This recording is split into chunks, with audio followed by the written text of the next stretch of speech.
everyone. Welcome back to another episode of Being Abroad. I hope everybody is having an amazing day, and I hope you guys have been enjoying the content that we have been putting out so far. So on today's episode, we are going to be exploring a variety of study abroad opportunities done by this alumni. This alumni in particular, I have had the pleasure of being on panel discussions with, and she's also been very helpful and supportive in providing me with ideas for future travel opportunities and pretty much anything international education. So definitely make sure you are listening and taking everything in. However, before we dive into today's episode, are you following us on Instagram?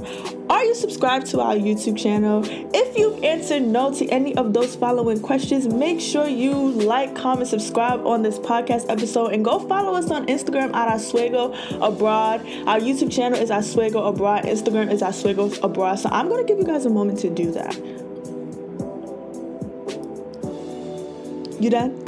Okay. Thank you. However, before we continue on into this episode, I really want you guys to know that the Study Abroad office is here for you guys. So feel free to come to us with any questions or concerns about study abroad, travel, visas, passports, whatever the concern is. Feel free to come to us and we will definitely help you with anything. Or if you've heard anything on this podcast that you want to know a little bit more about, definitely reach out to us and we will connect you to whoever you need to speak to. So without further ado, let's get into this episode. So sit back, relax, and enjoy.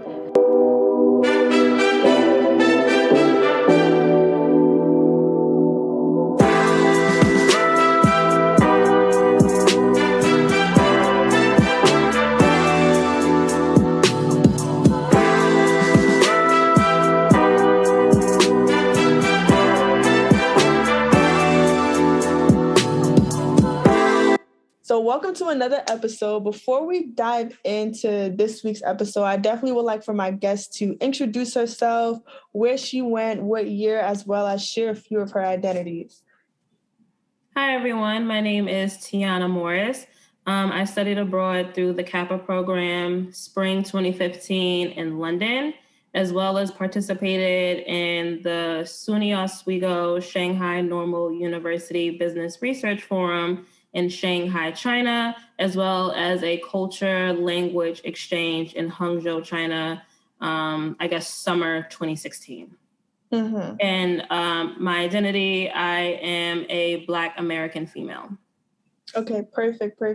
Welcome to today's episode. Definitely thank you for joining me. So basically, off of what you already said, you're another person who has participated in not one, but two different study abroad programs, which I think is actually pretty cool. A lot of people only get to do this once, but you got to do it twice. So I guess the really big question is, why those two countries in particular? Why did you decide to study abroad to those two places? Yeah, so I want to start off by saying that both of my programs were fully funded and was a main reason why I selected the places that I did select. So I tell this story all the time, but long story short, studied French in high school, and from then on told myself that I would definitely study abroad when I got to undergrad. Because I studied French, I always was like, okay, I'm going to study in Paris, went to the financial aid office, was told the price of how much it would cost to study abroad, and ended up having a breakdown in this woman's office.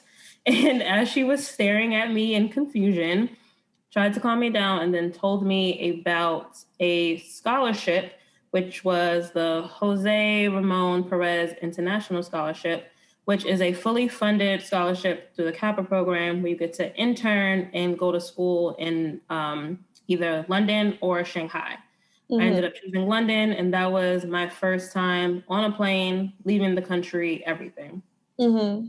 Again, with China, another opportunity that was fully funded. I was a marketing major at Oswego, so this was like a business research. I already created a research paper on global advertising to children. Mm-hmm. So submitted the paper, was selected, and ended up going to China 2 weeks after graduation.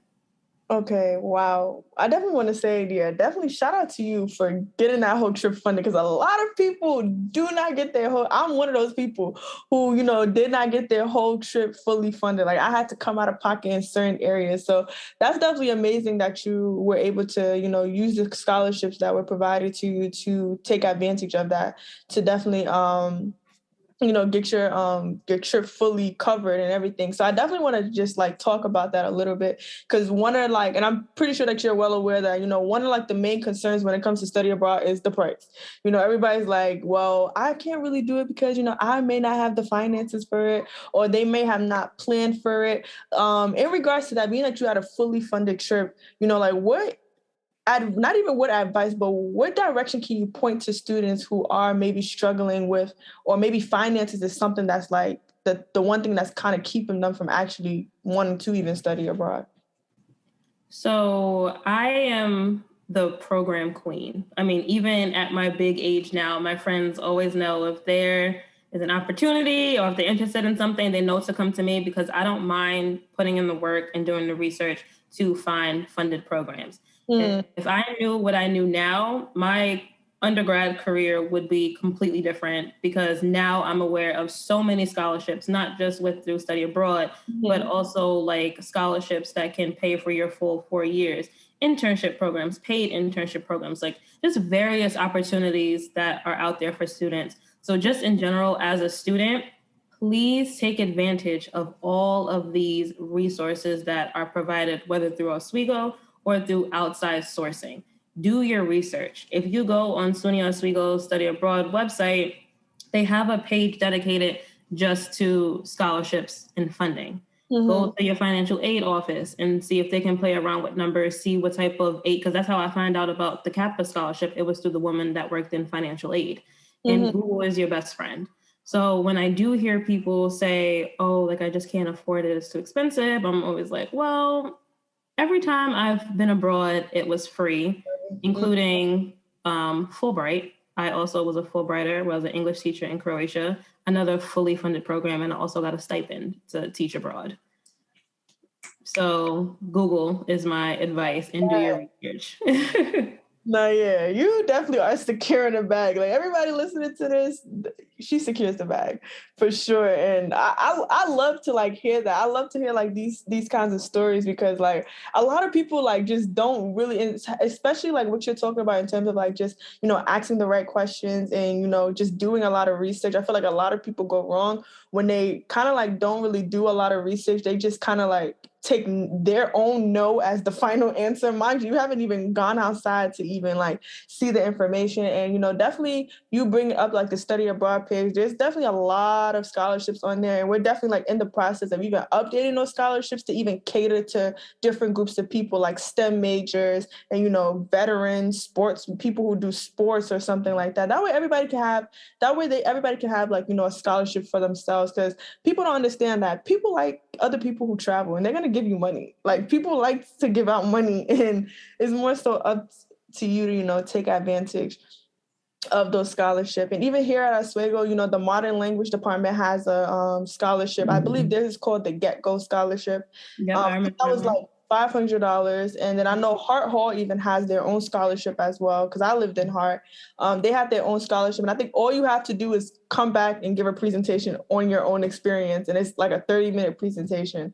So it's definitely a lot of money out there, things to get waived, the deposit fee, you can get that like cleared up, or even to pay for your flight. Like it's a lot of money out there to take advantage of. And as you can see, you can actually get a fully covered trip outside of the country, not once but twice. So yes. So like you said, the money is out there, and I appreciate you for putting in the effort for even having like hosting this podcast to let students know that these opportunities are out there.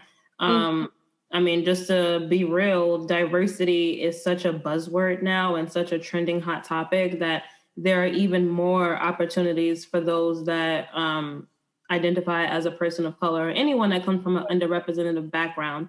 Our voices are finally being heard. So you just got to put in the effort and do the research. But there are plenty of opportunities and free money out there that's just sitting because people don't apply for it for whatever reason.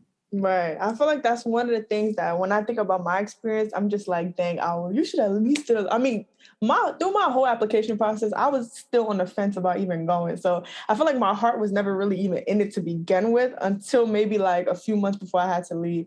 So I definitely know I could have taken advantage of certain things, but I enjoyed my experience. But if it was free, I would have enjoyed it a little bit better, just a little. Yeah, absolutely. And I think that's why I enjoyed mine, because I had so much extra money. Like I didn't have to worry about penny pinching or cutting costs because it was fully funded. The only money I had to worry about was my personal spending. So I was able to travel a lot when I was in London, which was very, very nice, and not cheat myself on opportunities when it came to going out to eat, for example, or getting that extra beer, because I was fortunate enough. I did have the extra funds to do so. No, yeah, I love to hear that. I definitely do love to hear that. So then the next thing I want to go into more so is just the process of it, because I've been speaking to a few students, and the process of study abroad. Some people describe it as very rocky, but some people describe it as easy. I personally describe it as easy because I might have had some bumpy roads, but looking back is like it was just nothing. So can you talk a little bit more about your process through your study abroad program, the assistance that you got via the study abroad office, and also a little bit about the assistance that you got once you get abroad? Because I know that especially through CAPA, they don't just leave you there. There's definitely a lot of guidance there. Yeah, are you talking about the actual application process, or once I was in country? No, more so just the process of you going to the study abroad office, the assistance that you receive from your coordinator, and also the assistance that you received while you got to London, or when you got to China. Yes. So once I found out about the scholarship, did my research, I literally would go to the study abroad office once a week. I know Lizette, Keith, Caitlin, the people that worked at the office at the time were over me. They're like, this girl is coming in here all the time, constantly asking what's going on with her application. I did rely on my peers or even faculty members to just go over my essays just to make sure that, what I was saying made sense, grammar, et cetera, all the stuff to make sure that I really had a strong application. Yeah. And even though I was so annoying, everyone that worked in the study abroad office did not make it known. They were very, very helpful when it came to answering all of my questions, because again, I've never been abroad. So I literally had no idea what to expect. I didn't even know anyone that studied abroad. So it could be the smallest, simplest question. They would be there to support and answer me, which was very nice, which also made me very excited to go because of the amount of support that I had at Oswego, that I knew if something was to happen, I would be covered. Right. Now, as far as when I got to in-country, CAPA is a very hands-on program where I lived and went to school with Americans. And not just people that went to Oswego. CAPA partners with all universities throughout the US. Yeah. So definitely felt supported throughout that whole process. There was always a point of contact 24/7. If I needed something, someone would be there to assist, which was nice. And same with the Shanghai program in China, which I feel like if I was to go to China now by myself, I would be lost and confused, versus when I was there, I was always with someone that spoke the language. So there were really points in times where I had to translate and do things on my own. And the times that I did, welcome to the 21st century, I had Google Translate. Where I would literally, I remember we were at a restaurant and literally had conversations through my phone using Google Translate.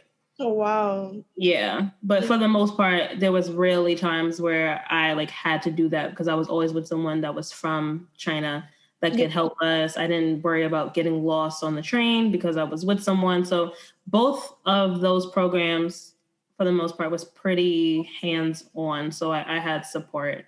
Yeah, I think I like that you had a really good experience. You had really good support. And I think I haven't heard anybody have any bad support or no support at all. Because you're a college student. Nobody's just gonna leave you in a country stranded. But I definitely like that you shared that you had a good experience in both your study abroads in regards to you being able to have have somebody there as guidance. Because again, like you said London was your first international anything. And I know for a lot of people who do go into that study abroad office, they have very similar stories as well. Like, you know, they don't really know nobody who's probably even traveled. They don't know nobody who's left the country. You know, this is like they're like the first person to definitely go and do it. So I know it can be a little bit, you know, nerve wracking. It's like, oh my God, like, is somebody going to help me? Like, if I get there, is it just me? So it's definitely nice to like you to mention this stuff. That way it gives students like some reassurance that, you know, like we don't just dump people there. Like, you know, we hold your hand through the whole process. Like, Yeah. you know, we make sure you covered. Yeah, I think a lot of people do believe that. Like, they just get off the plane and they on their own after that. Like, they have to find their way around and stuff. Like, a lot of these programs that are partnerships with Oswego or even other SUNY schools, I'm pretty sure, like, there's guidance everywhere. Once you get there, once you get back. So, yeah, I feel like that. But it's definitely something to mention that because, you know, it is people's worry as well as with finances as well. So yeah, definitely thank you for sharing that process. So then my next question really would be, can you talk a little bit about like your day-to-day down there? A lot of people are kind of like confused about what happens once you actually get there. So how was like your day-to-day life? Ooh, we're going back 5-6 years. Day to day in London would be me. Well, it depends. So there were days where it was just like I was in class all day. Mm-hmm. And days where I would go to my internship and I would have a full day. So it depends if it was a Monday or Tuesday. But woke up, I lived in the Hammersmith area in London, then would hop on the tube, which is the metro, subway, whatever, but their public transportation system in London, and would either head over to where the school was, which was like, I can remember like 5 or 6 stops away. Like it wasn't a bad commute at all there, or head to my internship, which was downtown in Piccadilly Circus, which if I had to, it's like their Times Square, but smaller, or like walking down Broadway, but just very like smaller, but that's like their happening downtown area, very bright if you're there at night, the street performers and everything. Oh, wow. So that would be like my Monday through Friday during the day. On the weekends would be when I would try to go out and explore because again, like I was living and going to school with Americans. And I'm like, okay, I'm in another country. Where are the locals? I need to have local friends. Right. So I would go out often to try and meet people. Every Thursday, I used to do hip hop karaoke. That's good, yeah. Which was amazing. amazing. Fun, yeah. Yes. And my last Thursday in London, I actually did perform at the hip hop karaoke. Yeah, as a little goodbye. Yeah. So through that, going there so often, I ended up meeting people and just out. So I did like end up meeting, have like a nice friend group while I was there that were actually from London or from Europe. And some of them, like I still have on social media now, and we like keep in contact here and there, which is nice. And then Shanghai was the first week was conference. So waking up, going to the conference, listening to presentations, giving my own presentation. And then that night they would have activities for us planned. And then when we went to Hangzhou, it was classes, like Mandarin classes, where they taught us Mandarin, which is really, really cool. Yeah. And then activities with some of the students. So, you know, they can practice their English and we can practice our Mandarin that we were learning. But again, with these like fixed programs, your schedule is pretty tight and not too much for free time. So keep that in mind too, for those that are interested in studying abroad. Like think about what type of program you want to do. Do you want something that's really hands off and you kind of figure things out on your own? Or do you want something more fixed where you pretty much have a day-to-day itinerary planned for you? Yeah. Okay. Yeah. So you would classify both your UK and your China experience as one that was kind of like scheduled, or would you say it was just the China one that was more scheduled? For the most part, well, definitely China because it was short term, and most short term study abroad programs will be fixed and will have a pre-planned itinerary that you have to follow. So I think that's why that one was more hands-on. With London, it wasn't as strict because, you know, you can choose whether you go to class or go to work, of course. And then after hours, it's whatever you want to do. But it still was like a little bit more structured. And I'm comparing that to my Fulbright, which was completely hands off.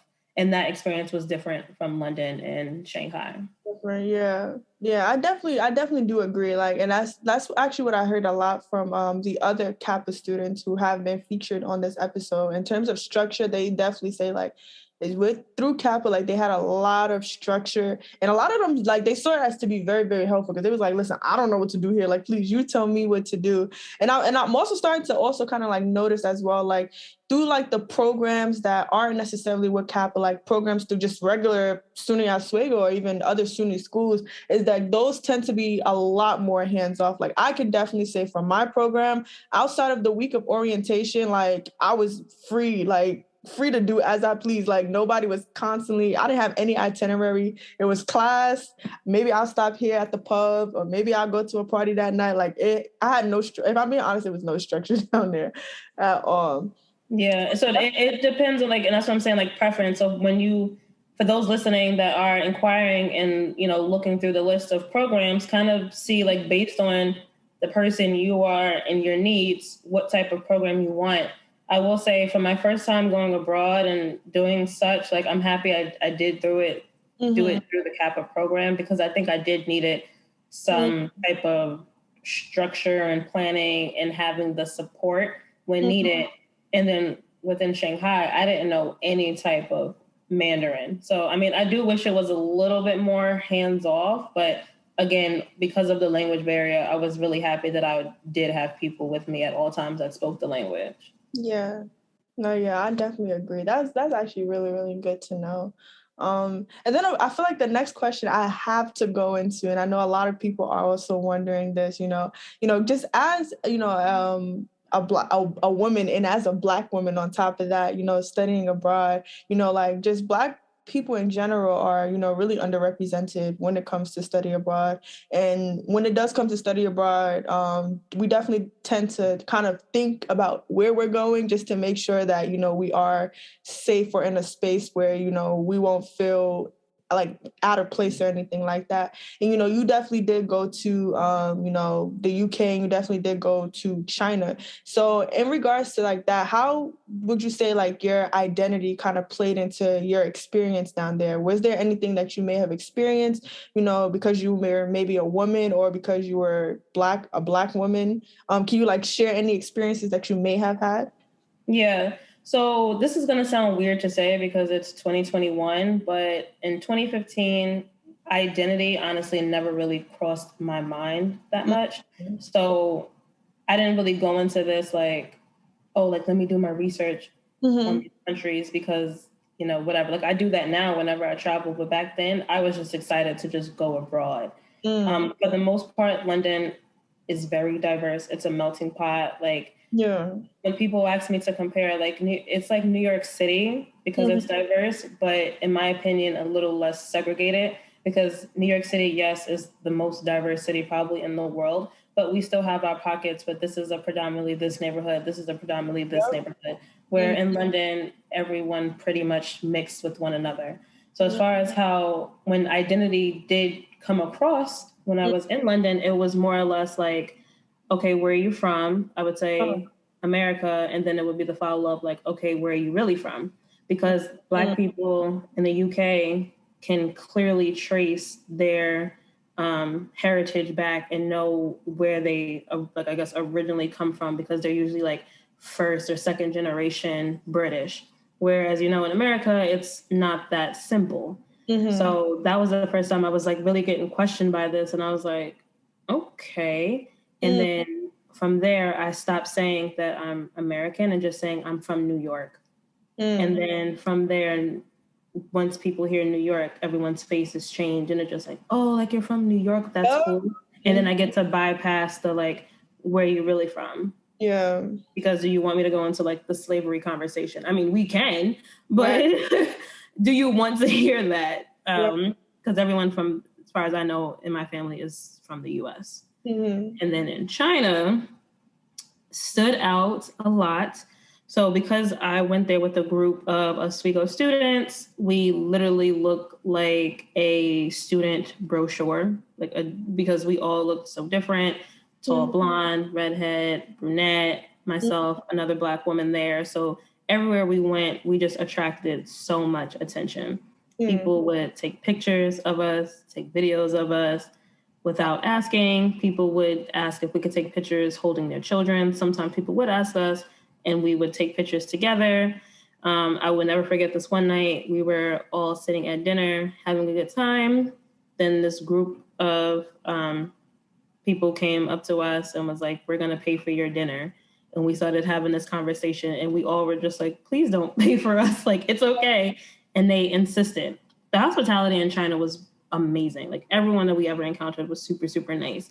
So just moments like that. And I will say that for me, like, I felt like a celebrity when I was in China. Like, I was like, oh, I am Tiana at this point, because the amount of attention that I got. But there were people in my program that it made them uncomfortable, rightfully so. And by the end of the trip, they were turned off because we couldn't go anywhere without getting attention. So do your research before you go to any country, no matter how you look up Americans in X country just to see how you will be viewed. And it doesn't matter how you look, you still come from the US. So look up those relationships. Now what I do is I type in like Black women, insert country, and I read blog posts like, internet, thank you so much, because people have podcasts, people have blogs, people post their blogs on YouTube, and they share what their experience was like in their country. Obviously, everyone's experience is going to be different, but it is nice to like have a heads up of what could happen. No, yeah. And I guess my follow-up question on that is, because you definitely did talk about a lot of good points, especially like in the UK, because now that I'm thinking about it, like a lot of, African American or Black people that you see in the UK, they can definitely always trace their lineage back to maybe like Ghana or Nigeria. Most of them are usually like from, somewhere in like Africa. And so that was definitely something that was actually something like really good that you definitely mentioned. Like, I didn't even think about that, because like even not even comparing it to my experience, but like when people ask like, where are you from? It's like, oh, I'm from New York. And they're like, oh, okay, you're from New York. And then like that, I think they just left it at that as well. So it's actually like pretty interesting for that. But my follow-up question to that would be, because it's kind of like you kind of gave people a little bit of advice for what to do if, race or, their gender is something that that's weighing in on them in regards to if they should like travel abroad and stuff like that. But how much of an effect would you say that should weigh on your decision to, like travel abroad? Well, safety first, of course. Yeah. So if I was to go to a country that, is known for discriminating or have horrible human rights against women, I would probably kind of like back up a little bit on that, or go to a place that's not like LGBTQ plus friendly. Maybe looking at that, saying, okay, well, this is part of my identity. Maybe I shouldn't go to this country. Right. But, expectations versus reality. I will say that like whatever stereotype that you have about the country, that may or may not even be true once you get there. And that happened to me a lot, where I had this thought of what the country may be, and then I get there and I'm like, this is completely opposite. Yeah. But yeah, safety first. So if you are realizing that the stuff that you're reading online about this particular area is not the greatest, then maybe don't go there. Also, like similar to the US, you can't group that entire country, because within the country, there's going to be differences. So obviously, like melting pot New York City is very different than rural Alabama. And if someone reads a blog post from someone from Alabama, they'll probably be scared, like, oh, let me not go to the US, not realizing how big we are. So same thing, like for the most part, any big major city is probably going to be the most diverse area in that country. And then the more rural areas, not so much. No, yeah, I definitely do agree. Yeah, thank you for like bringing up those points. That was honestly very informative. So yeah, my next question would really be because I'm still like stuck on China, because like China, I love when I hear people go to China because like it's so uncommon to even hear people, go to Asia that often, let alone, China in itself. So in regards to that, I know you talked a little bit about, you having a translator there with you and somebody there to kind of like translate your experience there. But like, what advice would you give to somebody who may be going down there for a semester and they're like immersing themselves in the Chinese language? Like, what advice would you give to them, or what guidance would you give to them in maneuvering their way around China? Before you go, I would highly recommend that you know some of the language, even if it's the basis, hi, bye, thank you, please, bathroom, where is, help, like little things like that, very surface level, just so you can get by. Right. Us being privileged Americans that speak English, we are fortunate enough where English is the lingua franca. So 9 times out of 10, maybe 7 out of 10, you could probably find an English speaker no matter where you go, which is nice. But even with that, like, you're still in someone else's home, so be respectful. Doing your research throughout the whole study abroad process is what is key to kind of prepare you. Of course, you won't know how things are until you're in country, but you need to have some basis level of the culture, of the language, etc. Okay, cool. Making sure your phone is charged at all time and having the Google Translate app. So if you need to take a picture of a sign, it'll translate that for you right away. If you want to have a conversation with someone, you can do that through Google Translate, where you could literally speak into the phone, they can speak back. Yeah, that would be my biggest piece of advice. And also like utilizing meetups and these Facebook groups where you can find other expats. If you aren't fluent in the native language, there's always going to be expats and international people living in various countries. And that's another way you can like find your community. You may not meet other Americans, but you can meet other people from other parts of the world that may speak English. And then as a collective, y'all can go out and navigate together. And you said expats? Yeah, so expats is just like international people not from that host country living there. And there's so many Facebook groups with expats living in Dubai, Croatia, I mean, literally everywhere. Yeah. Yeah, that's actually really good information. Nobody's ever brought that one up.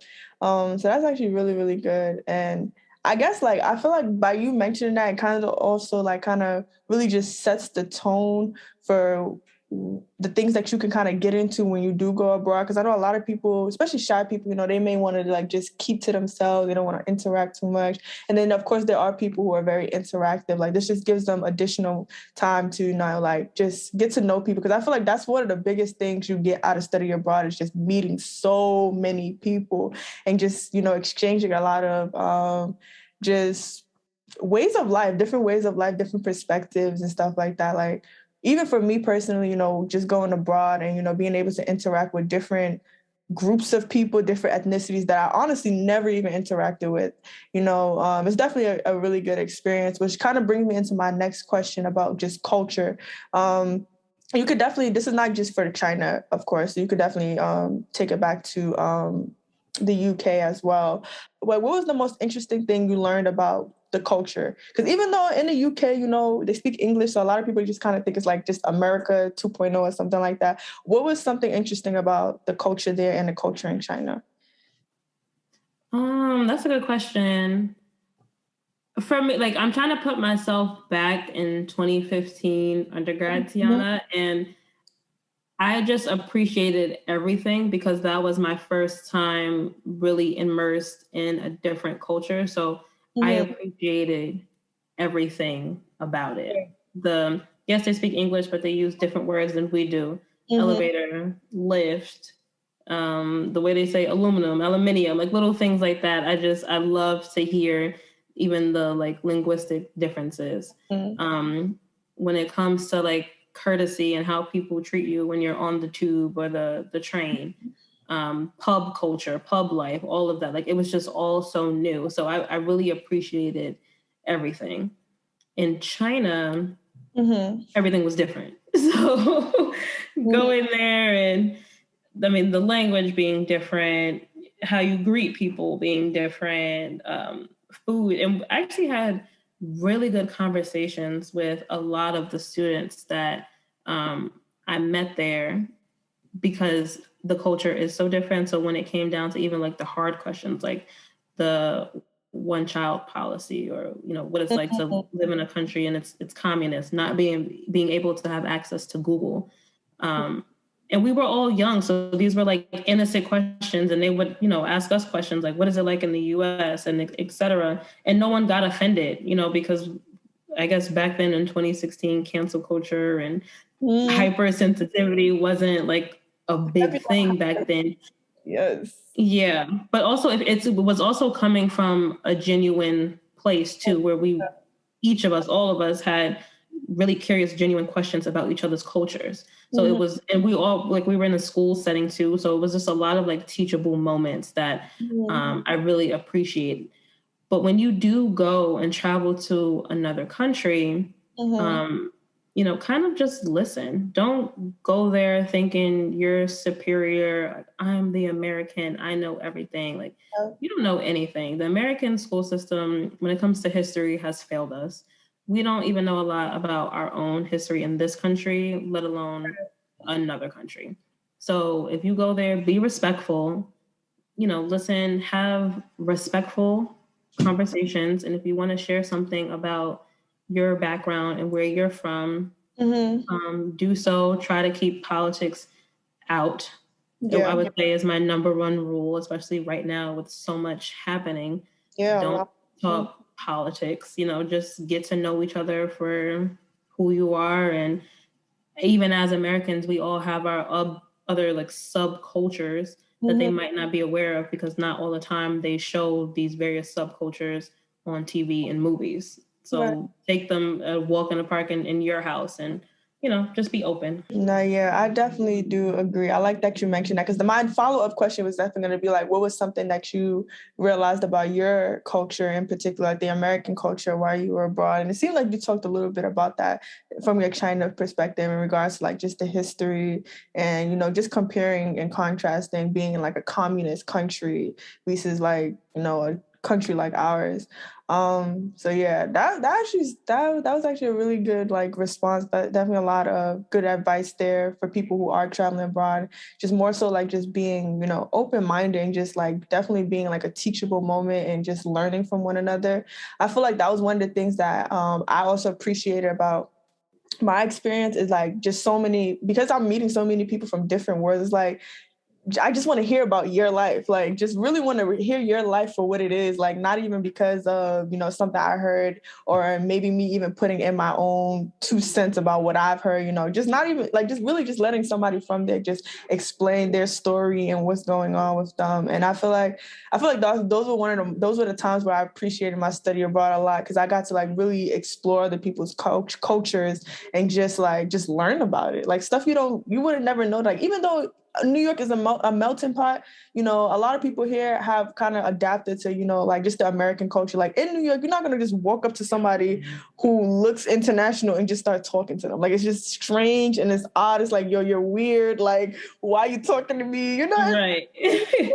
He grabbed me like that. It's just like, yeah, don't talk to me. Like, you're mad creepy for that. Don't ask me that. Right. Whereas, like, when you already study abroad, like trips, I don't want to say it's a free pass, because I feel like it should be like that everywhere. Like, you should be able to learn from people without having to personally know them all the way. But what study abroad definitely is a free pass to just not pry into people's lives, but like just get to know other people, get to know other people, other cultures and stuff like that.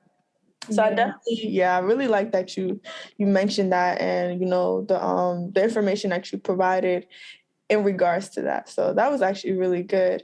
So during your study abroad experience, especially saying that it was like your first experience, what is something that you would say that you learned about yourself while you were there? I learned how adaptable and flexible I can be, and how I am like comfortable with being uncomfortable, because I know that feeling is only temporary. And being in a new place, different language, different culture, not knowing anyone. Yeah. I can do that. And I feel like, especially with China, like if I can survive being in China with the amount of attention I got, I feel like I can literally go anywhere and be okay.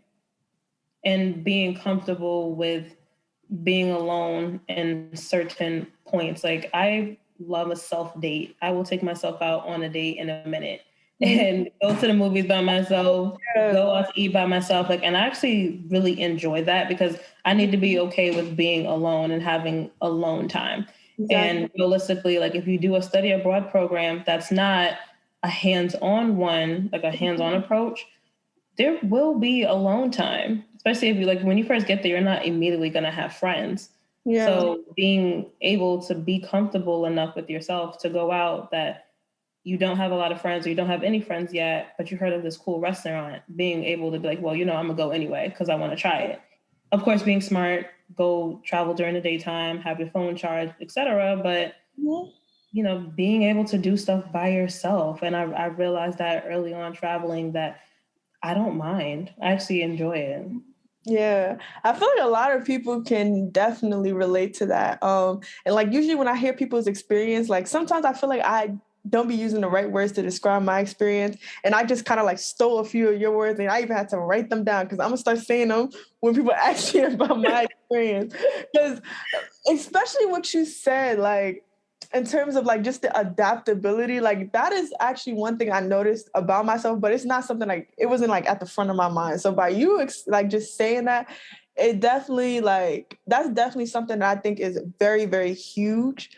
Especially when it comes to studying abroad, because for certain students, it kind of like takes them a minute, maybe if they, especially depending on what program they're doing, like let's say they are there for a semester, like it probably may take them 1 or 2 months really to even just get comfortable or to even like settle into like their area. Whereas, you were saying like, you were definitely pretty adaptable. Like you were able to, all right, cool, I'm here by myself, or this is me doing this for the first time, let me not just, isolate myself and maybe just rely on other people or do only group things. But I'm in a new country, for free. I'm in a new country for free. Why not go take advantage? Let me go take advantage, get my money's worth.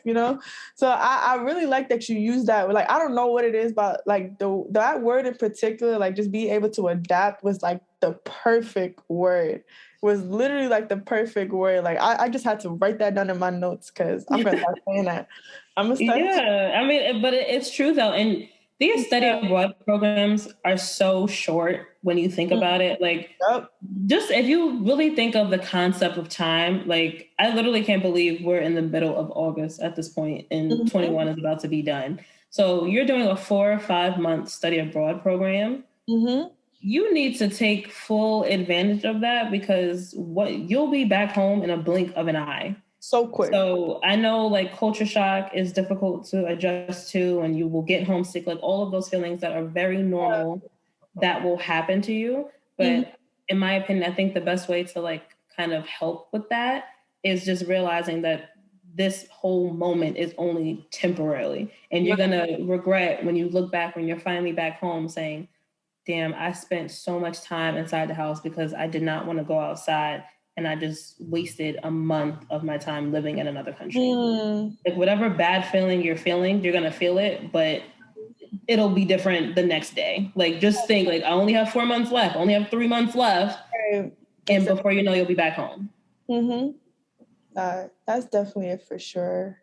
Yeah, you definitely are like bringing up like good gems and stuff like that. Because these are definitely these are real things that people go through. And I feel like it doesn't really get talked about a lot in regards to that. Because, you definitely hear those stories like, like yours where it's like, all right, cool. Like, listen, I'm here. Let me just make the best of my experience. Where a lot of people is like, they go through a lot. Like even on my own study abroad, I'm pretty sure even on your own study abroad, you probably were seeing other study abroad students, having those phases, and, going through those different motions before they were, like, really comfortable enough to be like, all right, cool, like it is what it is, let me just make my experience here in this country. So it's definitely nice that you brought up those different phases and stuff like that, because you definitely go through it, the culture shock, the reverse culture shock, like all of that.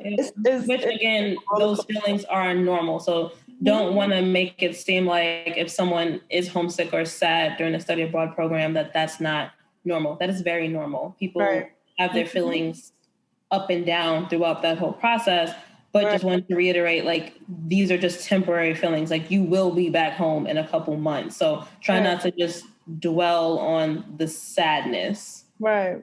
And it's also very similar to just even being away out of Oswego in itself. Because I know a lot of kids, like I'm from the city. We're only 5 hours, 6 hours away from Oswego on a good day. So, even the way you see the people on campus, some students adjusting, being homesick and stuff like that, it's very similar to also just being abroad. So definitely it's very normal, very, very normal.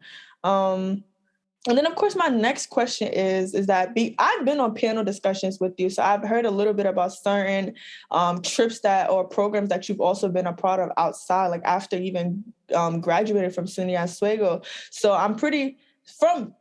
I don't want to just assume, but I'm definitely can say that, your experience or your study abroad experience definitely has contributed to a lot of the things that you've done after. So can you just talk a little bit about that, the programs that you got into after, like how much of an effect did your study abroad have on, your after Oswego experiences? Yeah, I mean, as cliche as it is, like study abroad changed my life, but I mean, it really did. It really just opened my eyes to the world. And when it comes to going abroad, it's not just the act of like being abroad, it's also realizing that more people of color, more people that look like me need to be abroad and have these experiences, as well as people from different countries need to get used to seeing people that look like us in their country. It works both ways. So studying abroad like really affected me professionally.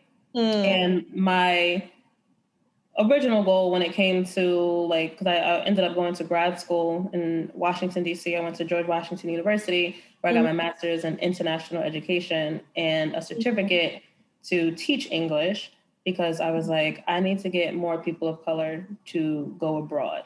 And then because of various experiences, it just became like my professional mission is to just help students from underrepresented backgrounds just enhance their career trajectory. Any way I can have an influence on that and impact the student so they can go on to be great, like how they're supposed to be great, is what I want to do.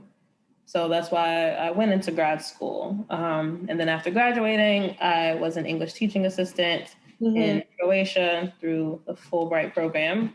I was the pandemic cohort. So I was there during the pandemic, and I was in Croatia for like 11 months, almost a year. And I've actually been back in the US for a year, exactly a year, actually. I think I got back last year, like mid-August 2020. Yeah, so I've been back home for a year now.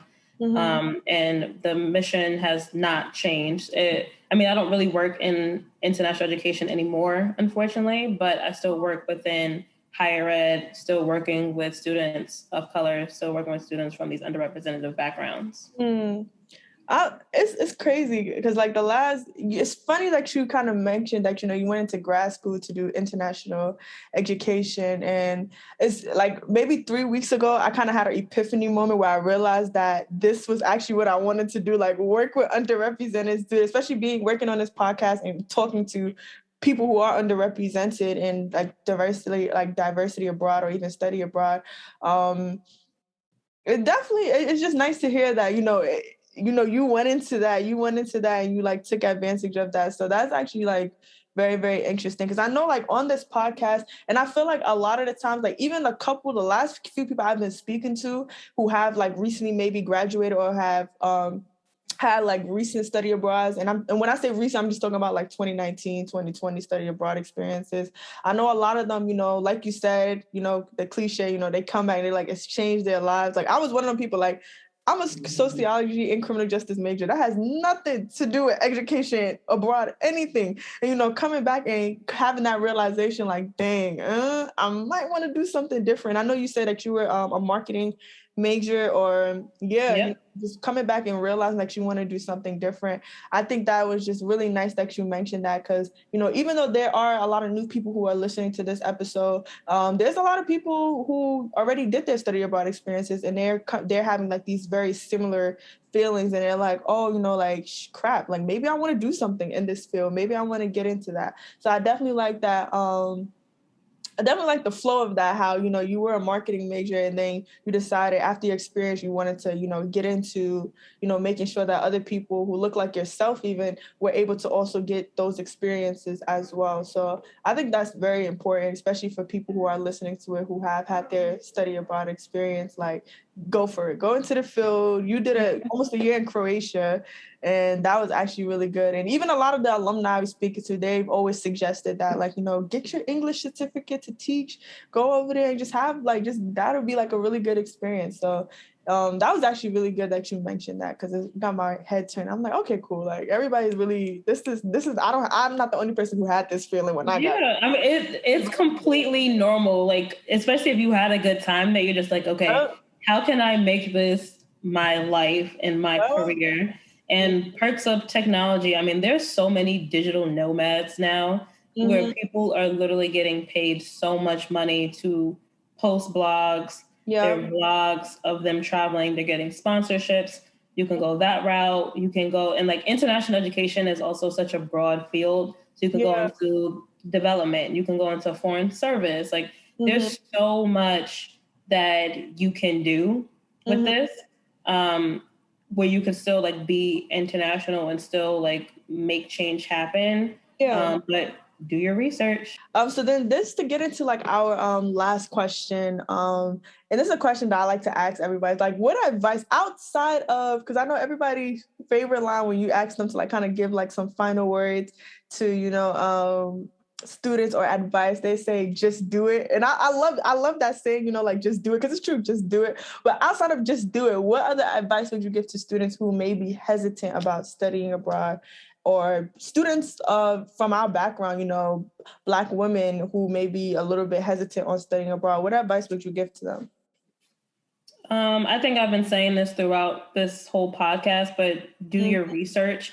Don't let money be the deciding factor on whether you can do the program or not, because the money is there. Take a leap of faith and try something new.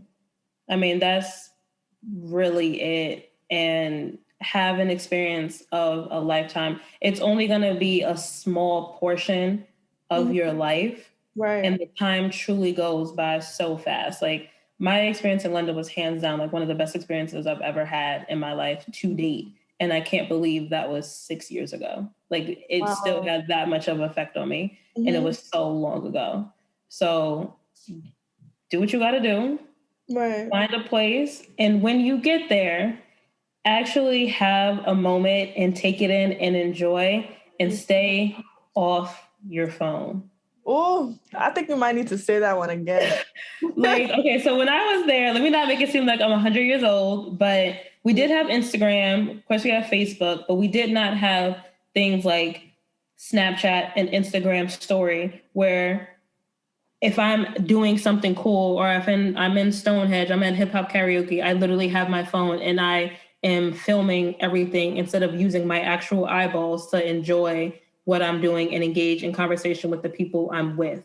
I posted my pictures when I had downtime, and I felt like posting my pictures. It was not a top priority for me to spend so much time trying to get the best shot, instead of me just enjoying it in the moment. In the moment. Like, be in the moment for a change. I feel like people aren't in the moment anymore. Like, they live through their phones. And when you are abroad, like, one thing, I rarely have internet service when I'm abroad. Like, I'll bring like my iPhone and just constantly have it on airplane mode, and will rely on Wi-Fi, which I'm not suggesting for safety reasons, but that's just something that I would do because I needed a break from my phone and social media and people having constant tabs on me, like text message. When I'm on the tram, let me look outside the window and people watch for a moment and just enjoy what's around me, because this exact moment that I'm sitting in the pub won't ever happen again, because a new day is about to come.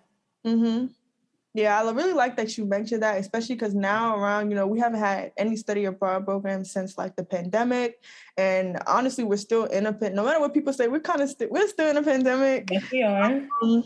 Right. We're definitely still in the pandemic. And I know, like, especially during like our lockdown stages, it kind of pushed everybody to really focus. Like all you had was technology to a point where it's like, TikTok became a thing.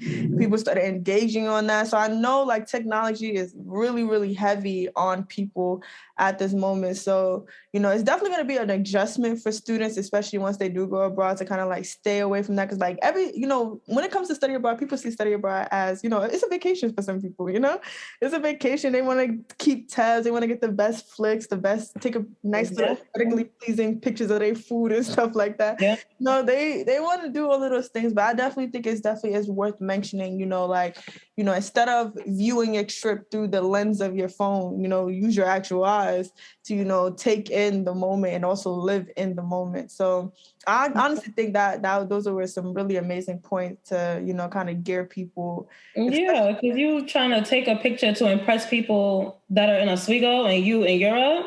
Oh, okay. Like that doesn't even make sense. You're already there. Like that's already enough. Like yeah, like whatever picture you post, they're gonna enjoy it regardless because you're in a new place. So take your flick and live your life. I definitely agree with that. But yeah, that's we're definitely gonna wrap that up. Like this is definitely a great way to close out on everything. Again, Tiana, definitely thank you for coming on here, sharing your experience. I learned a lot, and I'm pretty sure everybody else who's listening also learned a lot. You definitely did provide a much different perspective, and definitely appreciate you taking time out of your day to come on here and just share your experience overall. Of course, thank you for having me. Of course. So guys, I hope you guys enjoyed today's episode. I told you I was giving y'all a little spin-off. We're going somewhere different. Every episode we're going into a different continent. We're back in Europe, and we went to China a little bit. But yeah, so definitely stay tuned for next week's episode. I think we're going back to Europe again. We'll be back in Europe again, but it'll be a little bit of twist in that as well too. So definitely catch you on next week's episode. I hope you enjoyed this one, and I will talk to you guys later. Bye. Bye.